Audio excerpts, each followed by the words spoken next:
There is a particular silence that exists in a room where a family has just broken apart. It's not a peaceful quiet. It's a heavy, thick silence, filled with the echoes of the last cruel words spoken, a silence that seems to swallow all the light and warmth from the world. I am sitting in that silence now, in my small apartment in Ohio. The clock on the wall ticks, each second a hammer blow against my heart. Outside, a gentle rain begins to fall, and I watch the droplets trace lonely paths down my window pane, mirroring the tears I am too numb to cry. It all ended just an hour ago. One phone call. One conversation that severed a lifetime of bonds. My brother, Robert, his voice cold and formal, as if he were reading a business statement, which I suppose he was. "Dorothy," he said, "it's for the best. We've decided, the family has decided, that it's better if you don't come to the hotel anymore." The hotel. The Seaview Inn. It wasn't just a business. It was our childhood. It was the smell of salt and pine, the sound of the lake lapping against the wooden dock, the creak of the old porch swing where our mother would read to us on summer evenings. It was the legacy my parents built with their own hands, with sweat and hope and a love so strong it felt like it could weather any storm. They left it to all of us, me, Robert, and my sister Carol. But Robert and Carol, they saw my share not as a birthright, but as a burden. They saw me not as a sister, but as a problem to be managed. You see, after Arthur, my husband, passed, a part of me went with him. The best part, I think. The strong part. The world lost its color, its music. I drifted through my days in this little apartment, a ghost in my own life. My grief made me quiet. It made me distant. I couldn't muster the energy for the loud, boisterous family gatherings at the hotel anymore. My sadness was an inconvenience to their perfect, bustling lives. They called it depression. They whispered it like a curse. Dorothy isn't well. We have to be patient with Dorothy. But their patience was a thin veneer over a deep well of irritation. They wanted the old Dorothy back, the one who organized the Christmas decorations and baked pies for the guests. But the old Dorothy was gone. She left this world holding Arthur's hand in that sterile hospital room. So, they staged an intervention. Not for my grief, but for my shares in the Seaview Inn. Robert, with his slicked-back hair and calculator for a heart, and Carol, who always followed his lead, her sympathy as genuine as a $3 bill. They sat me down right here at my own kitchen table and presented a plan. They wanted to buy me out. A fair price, they called it. A pittance, it was. They said the hotel needed a single vision, a strong direction, and my sorrow was casting a shadow over the business. I refused. It was the first spark of fight I'd felt in years. That hotel was my last tangible connection to my parents, to my history with Arthur, to a time when I was part of something whole. Selling it would be like selling my own memories. I told them no. I told them it was my home, too. And that, it seems, was my unforgivable sin. That no was the declaration of war I never intended to fight. Today's phone call was their retaliation. I was officially banned. Disinvited from all family functions. Told my presence was disruptive to the staff and the guests. I was exiled from my own childhood home, cast out by my own flesh and blood. The rain is falling harder now, drumming a sad rhythm on the roof. I look around this quiet apartment at the photographs of a life that feels like it belonged to someone else. Arthur's smiling, his arm around me. My parents, so young and full of dreams. And there, in the corner of one picture, the old sign for the Seaview Inn, barely visible in the background.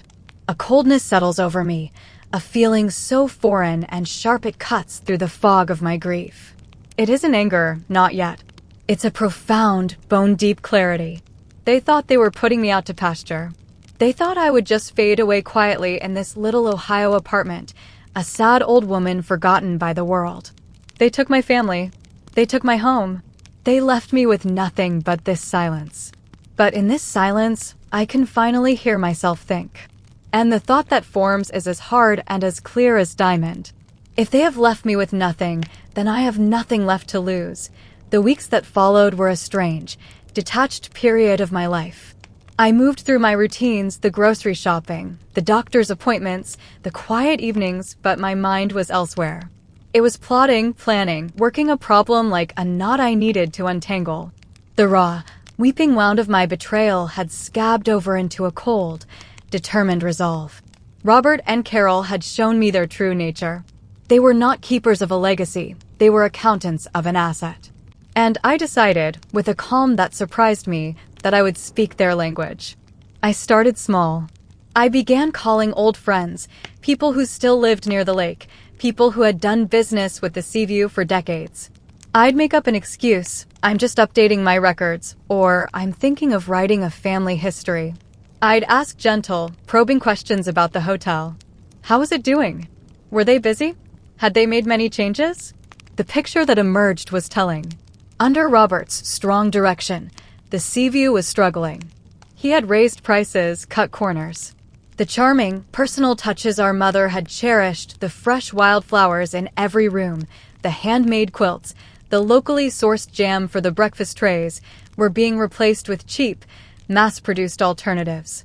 He was turning our heritage into just another generic tourist trap. And then I found it. The thread.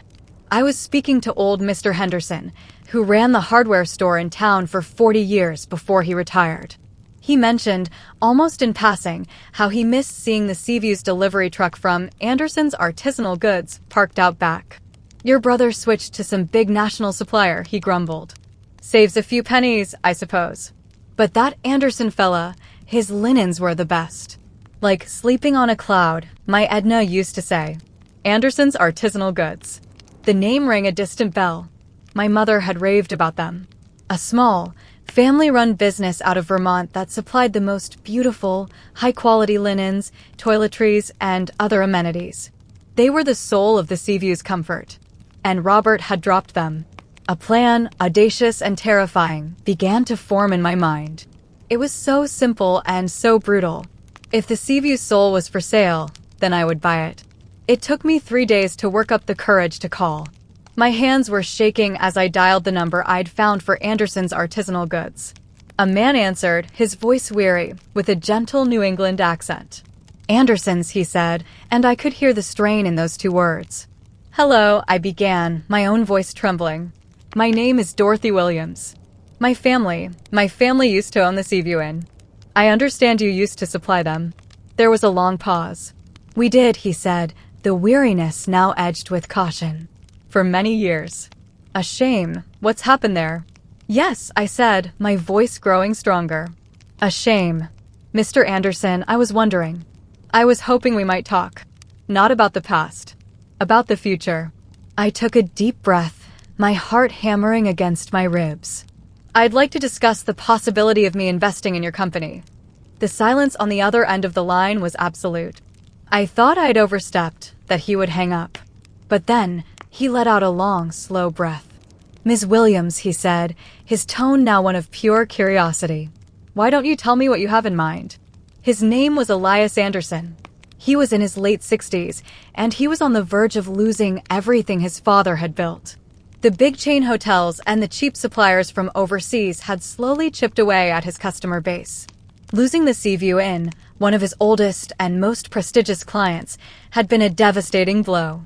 He was months away from closing his doors for good.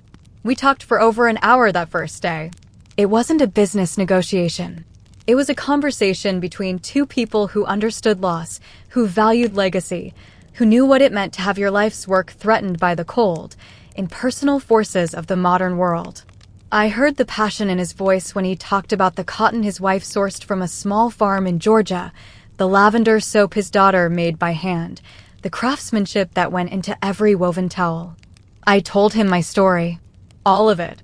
The death of my husband. The betrayal of my siblings. The banning from my own home. I had nothing to hide anymore. My vulnerability was my strength. They think I'm broken, Elias, I said, my voice quiet but steady. They think I have no fight left. But they are wrong. I don't just want to invest. I want to be a partner. I want to help you save your business. And in doing so, I want to show my family that the soul they tried to discard is the very thing that can break them. There was another long silence. Then Elias Anderson said the words that would change both our lives. Dorothy Williams, he said, a new warmth in his voice. When can you come to Vermont? The drive to Vermont was a journey through the graveyard of my old life. I passed turnoffs for places Arthur and I had visited, roadside diners where we'd shared coffee and dreams. But for the first time in years, the memories didn't cripple me. They fortified me. He would have been so angry at Robert and Carol. He would have told me to fight. The Anderson workshop was not what I expected. It was a large, converted red barn, nestled in a green valley, surrounded by rolling hills. It was beautiful, but it also had an air of quiet neglect. The paint was peeling in places, and one of the barn doors hung slightly crooked. It was a place that had known better days. Elias met me at the door. He was a tall, lean man with a full head of silver hair and kind, tired eyes behind wire-rimmed glasses. He shook my hand, his grip firm and calloused. He introduced me to his wife, Clara, a small, bird-like woman with a fierce intelligence in her gaze, and his daughter, Sarah, a woman in her 40s with her father's eyes and a determined set to her jaw. They gave me a tour. The barn was a cathedral of craftsmanship. Looms hummed and clacked, weaving intricate patterns into cotton. In another section, Sarah oversaw the making of soaps and lotions, the air thick with the scent of lavender, rosemary, and lemon verbena. There was love here. So much love. But the financial papers Elias showed me later in his cluttered office told a desperate story. Debts were mounting. Orders had dwindled to a trickle. We sat at his old oak desk, stacks of invoices and ledgers between us. I had brought my life savings with me. The money Arthur had left me, the small inheritance from my parents, the careful savings from a lifetime of modest living. It was everything I had. To Robert, it would be a rounding error. To me, it was my entire world. Elias, I said, laying my checkbook on the desk. This is everything. It's not enough to solve all your problems, I know. But it's a start. I want to be more than a silent investor. I have ideas. I know the hospitality industry. I know what guests truly remember, what makes a place feel like a home. I laid out my plan. We wouldn't just try to win back old clients. We would reinvent Anderson's artisanal goods. We would create exclusive, signature lines. We would target the small, high-end boutique hotels and inns that were springing up, the ones that valued story and authenticity over cheap efficiency. We would tell the story of the Anderson family, of their generations of skill. And we would tell my story, too. The story of a woman betrayed, fighting back not with vengeance, but with quality. Clara and Sarah were skeptical at first. I was an outsider, a grieving widow from Ohio with a personal grudge. But as I talked, as I showed them sketches of new packaging, marketing ideas I'd scribbled in a notebook during my lonely nights, I saw the skepticism melt away, replaced by a flicker of the same hope I was feeling. I stayed in Vermont for a week, sleeping in their small, cozy guest room. We worked from dawn until dusk. I answered phones, helped Clara with the bookkeeping, wrapped soaps with Sarah. I was no longer Dorothy Williams, the sad, exiled sister. I was Dorothy, the partner. I had a purpose. The gnawing emptiness inside me was being filled with the texture of linen, the smell of herbs, the satisfying clatter of a working loom. We decided to rebrand. A new name, Williams and Anderson Heritage Goods. It was a gamble, putting my name on it. If Robert and Carol found out, they would know it was me. But I wanted them to know. I wanted my name to be a ghost at their feast, a reminder of what they had thrown away. The day I left Vermont, Elias hugged me goodbye, a rough, heartfelt embrace. "You've given us more than money, Dorothy," he whispered, his voice thick with emotion. "You've given us our fight back." As I drove away, the red barn growing smaller in my rearview mirror, I didn't feel like I was leaving. I felt like I was going home, to my new family. The war was just beginning. Back in my Ohio apartment, my life became a double existence. By day, I was the same quiet, elderly woman my neighbors saw. But by night, and in the long hours of the day, I was a businesswoman. My small dining table was transformed into a command center. Laptops, spreadsheets, fabric swatches, and product samples covered every surface. I was in constant contact with Elias, Clara, and Sarah. Emails flew back and forth. We had product photos taken. We built a simple, elegant website. My first target wasn't the sea view. That was the final boss, as Sarah jokingly called it. We needed to build a reputation first. I started cold calling inns and boutique hotels, my heart in my throat every time I dialed. I used my old connection to the sea view as a credential. Hello, my name is Dorothy Williams. My family formerly owned the Seaview Inn on the lake, and we sourced our linens exclusively from Anderson's for over 30 years. I've now partnered with them to create a new line of heritage goods. It was slow, painstaking work.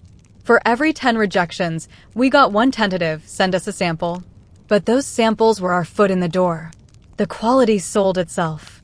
The feel of the linen, the unique, subtle sense of the toiletries, they were a world apart from the sterile, mass-produced items most hotels used. We began to get small orders. A bed and breakfast in Maine. A historic hotel in Virginia. Each new order was a victory we celebrated over a crackly video call. Meanwhile, I kept a silent, watchful eye on the Seaview. Through my network of old friends, I learned that Robert's cost-cutting was having its effect. Online reviews began to mention the scratchy towels and the generic, cheap shampoo. The charm was fading. Guest satisfaction scores were dropping. Robert, in a panic, had started a cheap renovation, painting over the original woodwork with garish, modern colors. He was erasing our parents' legacy with every stroke of his brush. A year passed. Williams and Anderson Heritage Goods was not yet profitable, but we were stable. We were growing. We had a small but loyal clientele who loved our story and our products. We were the little engine that could, chugging slowly but surely up the mountain. And then we got our break. A prestigious, new boutique hotel was opening in a nearby city, one that was a direct competitor to the type of high-end clientele the Seaview had once attracted. The owner was a young, visionary woman who valued sustainability and authenticity above all else. She had heard of us through the grapevine. She wanted a meeting. Elias and Sarah drove down, and we met her together. We laid out our products. We told our story. I told my story, the whole unvarnished truth. I saw her listening, not with pity, but with a fierce, understanding light in her eyes. She wanted a hotel with a soul, she said. And we were selling just that. She placed an enormous order, the largest we had ever received. It would require us to expand, to hire more help. It would put Williams and Anderson firmly on the map. As we were finalizing the contract, she mentioned, almost casually, you'll be replacing the supplier we were originally going to use. They were unsatisfactory. Who was it? I asked, though a cold, knowing dread was already settling in my stomach. She named a large, national conglomerate. The very same one Robert had switched to for the Seaview Inn. The irony was so perfect, so brutal, it took my breath away. We were not just surviving. We were now actively taking business from the company that had enabled my brother's betrayal. The universe, it seemed, had a sense of poetic justice. It was time. The pieces were in place. The foundation was strong. I looked at Elias and Sarah, and I saw the same fierce determination in their eyes that I felt in my own heart. The little sister they had cast aside was now the owner of the very heart of their business. And I was ready to make my move. The annual Lakefront Innkeepers Association Gala was the social event of the season for everyone in the hospitality business in our region. It was held in a grand ballroom at a hotel in the city, all crystal chandeliers and polished marble. I hadn't attended in over a decade. Arthur and I had always gone together. This year, I was going alone. I bought a new dress, a simple but elegant navy blue sheath. I had my hair done. As I looked in the mirror, I barely recognized the woman staring back. The lines of grief were still there, etched around my eyes and mouth, but they were no longer the whole story. My posture was straighter. My eyes, which had been so dull for so long, held a new light. A steely, quiet confidence. I walked into the ballroom, my heart a wild drum in my chest. The room was a swirl of noise and color. I scanned the crowd, and it didn't take long to find them. Robert and Carol were holding court near the bar, surrounded by a group of sycophants. Robert looked older, his face pinched with stress. Carol's smile was too bright, too forced. I took a deep breath and began to walk towards them. I saw the moment Carol noticed me. Her smile froze, then shattered. She nudged Robert. He turned, and the look on his face was one of pure, unadulterated shock. It was as if he'd seen a ghost. The small circle around them fell silent as I approached. "Dorothy," Robert said, his voice a strained whisper. "What are you doing here?" "Hello, Robert." "Carol," I said, my voice calm and clear, carrying in the sudden quiet. "I'm here as a guest. I'm in the business now, you see." Carol found her voice, a shrill, nervous tremor in it. "What business? What are you talking about?" "I'm a partner in a supplier," I said, allowing a small, cold smile to touch my lips. "Williams and Anderson Heritage Goods. You might remember the Anderson part. Elias Anderson. You dropped him, remember? For a cheaper option." Robert's face flushed a deep, ugly red. "You? You're behind that?" "We've heard the name. A small-time operation trying to trade on nostalgia. Is that what you call it?" I said softly. "I call it trading on quality. On integrity.